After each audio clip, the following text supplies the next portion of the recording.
Alkitab mengatakan bahwa akhir zaman nanti akan terjadi apabila ada dua orang di ladang, satu terangkat dan satu ketinggalan. Apabila ada dua orang dalam perjalanan, satu akan terangkat dan satu tinggal. Demikian seterusnya, yang menunjukkan bahwa ada banyak orang yang lengah sehingga dia ketinggalan, saudaraku. Ada banyak orang yang berpikir bahwa dia sudah aman, tetapi ternyata belum. Memang, saudaraku, Yesus sudah mati bagi semua orang yang percaya. Tetapi percaya, beriman tanpa perbuatan adalah kosong. Iman tanpa perbuatan adalah mati. Bukti kita percaya adalah kita melakukan apa yang diajarkan oleh firman Tuhan. Di dalam kitab Ibrani pasal 4, hal ini dikatakan juga sebagai hari perhentian yang disediakan Tuhan. Ibrani 4 ayat 1 berkata, sebab itu baiklah kita waspada, supaya jangan ada seorang di antara kamu yang dianggap ketinggalan, sekalipun janji akan masuk ke dalam perhentiannya masih berlaku. Ada banyak orang ketinggalan, sekalipun sudah dijanjikan, ayo, akan tiba waktu perhentian. Mengapa kita ketinggalan, saudaraku? Mengapa yang lain yang terangkat, lalu ada yang ketinggalan? Ayat 2 berkata, karena pada kita diberitakan juga kabar kesukaan sama seperti kepada mereka. Tapi firman pemberitaan itu tidak berguna bagi mereka, karena tidak bertumbuh bersama-sama oleh iman dengan mereka yang mendengarnya. Yang pertama adalah orang yang akan tertinggal, orang yang mengabaikan firman Tuhan. Orang yang menganggapnya tidak berguna. Orang yang menganggapnya sembarangan saja. Dengar khotbah tetapi tidak menjadi hal yang mengubah hidupnya. Datang ibadah ke gereja tapi pulang pun tidak ada sesuatu yang berubah. Ini adalah orang-orang yang menganggap firman itu tidak berguna, saudaraku. Yang kedua dikatakan yang tidak bertumbuh. Orang yang tidak bertumbuh di dalam iman, sehingga mereka jalannya begitu-begitu saja, tidak ada peningkatan kerohanian dalam kehidupannya. Tentu saja orang yang bayi rohani susah sekali menangkap setiap pengajaran-pengajaran Kristus Yesus, saudaraku. Bayi rohani akan selalu merasa dia adalah orang yang perlu dikasihani.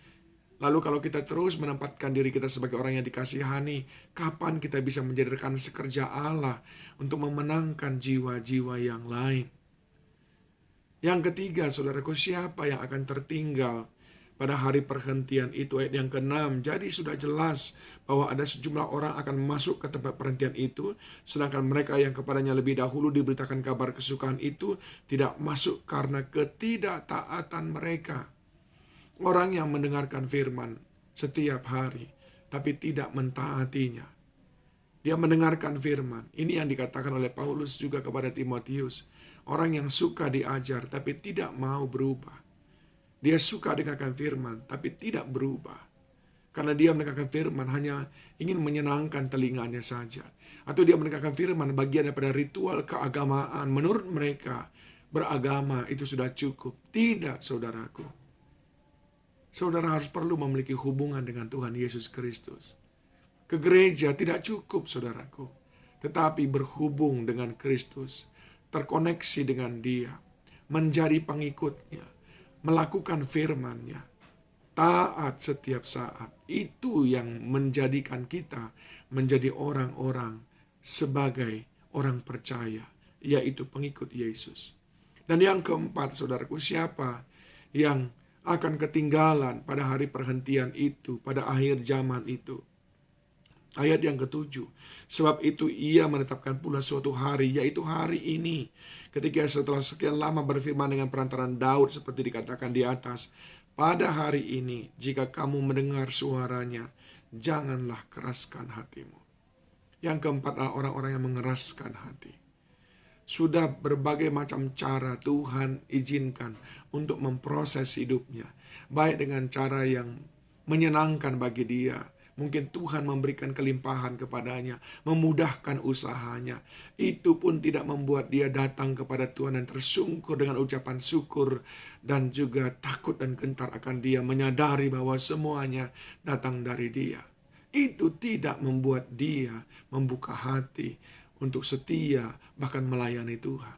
Atau berbagai kali Tuhan memproses hidupnya dengan beban-beban yang berat. Maksud Tuhan supaya dia dilatih dan supaya dia disadarkan bahwa ada hal-hal yang perlu dia perbaiki dalam kehidupannya. Namun itu pun tidak menyadarkan dia tetap mengeraskan hatinya. Dan sampai masa hari perhentian itu, dia tetap ada dalam kekerasan hati. 4 hal ini, saudaraku. Yang pertama, kita mengabaikan, menganggap remeh, menganggap tidak berguna apa yang difirmankan Tuhan. Yang kedua, kita tidak bertumbuh, kita jalan di tempat karena kita hanya beragama tapi kita tidak bertuhan. Yang ketiga, kita tidak taat, kita dengar firman tapi tidak melakukan. Dan yang keempat, kita mengeraskan hati walaupun sudah berbagai cara Tuhan menegur kita, entah lewat mengasihi kita atau lewat mengizinkan kesulitan dalam hidup kita.